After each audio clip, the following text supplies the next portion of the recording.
ప్రభుత్వం దగ్గర ఒక ప్రణాళిక లేకపోవడంతో, ఒక విధానం లేకపోవడంతో సాగునీటికి కష్టాలు పడాల్సి వస్తుంది, తాగునీటికి కష్టాలు పడాల్సి వస్తుంది, కరెంటుకు కష్టాలు పడాల్సినటువంటి పరిస్థితి. సో అవే మనం చూస్తున్నాం.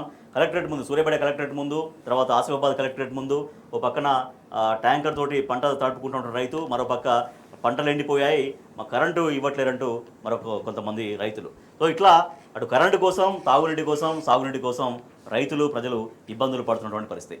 రైట్, దేవిప్రసాద్ గారు, తాగునీటి కోసం, సాగునీటి కోసం, కరెంటు కోసం రైతులు ఎందుకు రోడ్డెక్కాల్సిన పరిస్థితి?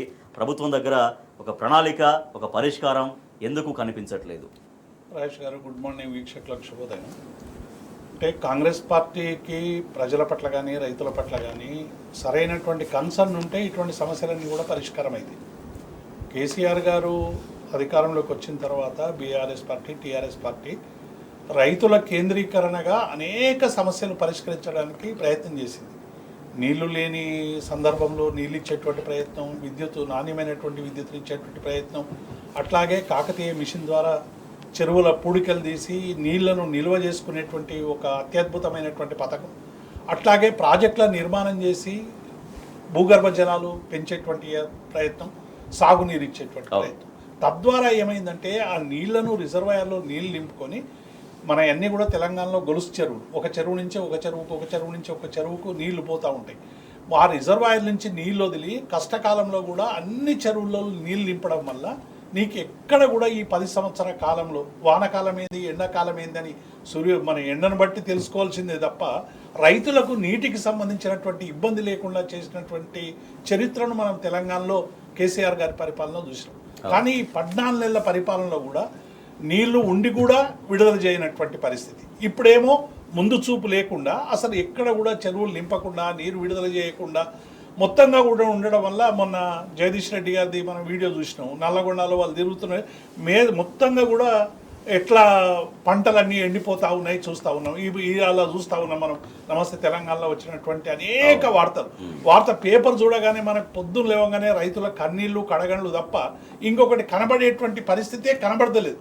అసలు మనం ఎప్పుడో ఇన్నాం 15 ఏళ్ల కింద, 20 ఏళ్ల కింద ఆ ట్యాంకర్లు తీసుకొచ్చి నీళ్లు తడుపుకున్నారని. మళ్ళీ ఆ పద్ధతి ట్యాంకర్లు మంచినీటికి ఉపయోగపడేటువంటి స్థితి నుంచి ఇవాళ పొలంలో పంటలు ఎండిపోకుండా పంటలను కాపాడడానికి అవసరమైనటువంటి తీసుకురావడం అనేటువంటిది ఇది చాలా దుర్మార్గం. అందుకే కేసీఆర్ గారు నల్గొండకు సంబంధించి కూడా మీరు చూశారు, గత సంవత్సరానికి సంబంధించినప్పుడు కూడా నీళ్లు ఇడవకపోవడం వల్ల కేసీఆర్ గారు నల్గొండలో బహిరంగ సభ పెట్టిన తర్వాత, కేసీఆర్ పర్యటన తర్వాత నీళ్ళు ఇచ్చినటువంటి సందర్భాన్ని చూసాం. అట్లాగే హరీష్ రావు గారు ప్రాజెక్టుల దగ్గరికి పోయి, ఒకవేళ మీరు నీళ్లు విడుదల చేయకుంటే మేము ఈ గేట్లను ప్రజలందరం కలిసి గేట్లను మేమే ఎత్తేస్తామని హెచ్చరిక చేసిన తర్వాత ఆ ప్రాంతానికి నీళ్ళు ఇచ్చినటువంటి సందర్భాన్ని చెప్తుండేది. కాలం తెచ్చిన కరువు కాదు, కాంగ్రెస్ తెచ్చిన కరువు అనేది. అంటే నీటి రాశిని మనం సృష్టించలేకపోవచ్చు, కానీ ఉన్నటువంటి నీటిని ఒక ప్రణాళికబద్ధంగా ఉపయోగించుకుంటే అట్లీస్ట్ ఈ భూగర్భ జలాల్ని స్థిరంగా ఉంచడమో లేదా పెంచే ప్రక్రియ కూడా చేసే అవకాశం ఉంటుంది కదా ప్రభుత్వం. రాజేష్ గారు, మొత్తం భారతదేశంలోనే తెలంగాణలో భూగర్భ జలాలు ఎట్లా ఉబికి వచ్చినాయి అనేటువంటిది మనం మొత్తంగా కూడా మనం చూసినాం గతంలో. ఇప్పుడు 1.22 కిలోమీటర్ల లోతుకు నీళ్లు వేగంగా భూగర్భ జల మట్టాలు పడిపోతున్నాయి. వేసవి రాకముందే హైదరాబాద్లో కానీ పట్టణాల్లో కానీ భయానక పరిస్థితులు కనబడతా ఉన్నాయి.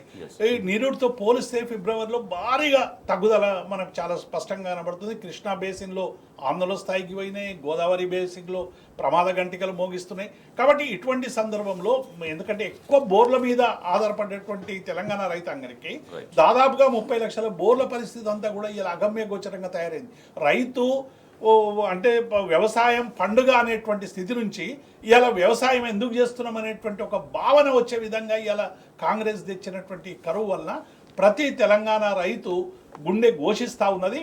ఇప్పటికైనా ప్రభుత్వం సరైనటువంటి చర్యలు తీసుకోవాలి. రిజర్వాయర్లో నీళ్లు అన్ని చేసిపోయింది కేసీఆర్ గారు. వీళ్ళు చేయగలిగింది ఏం లేదు, తూము లేచి నీళ్లు తీసుకుపోవడం తప్ప వ్యవస్థను కొనసాగించుకుంటే అసలు మెయింటెనెన్స్ లేకుండా, ఏమి లేకుండా, ప్రజల పట్ల కన్సర్న్ లేకుండా ఇలా రైతులను ఏడిపించడం అనేటువంటిదే ఇలా డెఫినెట్ గా కాంగ్రెస్ కా ఉసురు తలగక తప్పదు రాజేష్ గారు.